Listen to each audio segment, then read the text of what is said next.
Yun, so magandang hapon mga kalapatids, no? So ito na yung natapos namin ngayong araw. So medyo natagalan lang dahil yung mga kahoy na ako kasi yung unang gumawa mga kalapatids, puro sablay.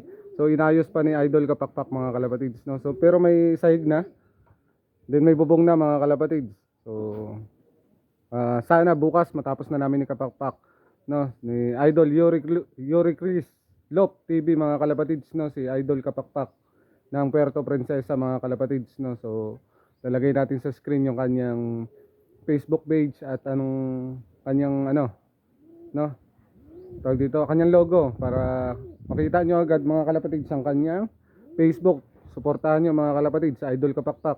At naggagawa rin siya ng loop na bakal mga kalapatids, no? Sa mga hindi pa sa mga hindi nakakaalam mga kalapatids, gumagawa siya ng loop na bakal mga kalapatids. Kaya sa mga gusto magpagawa, PM nyo lang si Idol Kapakpak mga kalapatids. So sa akin kahoy lang dahil wala tayong budget mga kalapatids, no? So ito lang muna.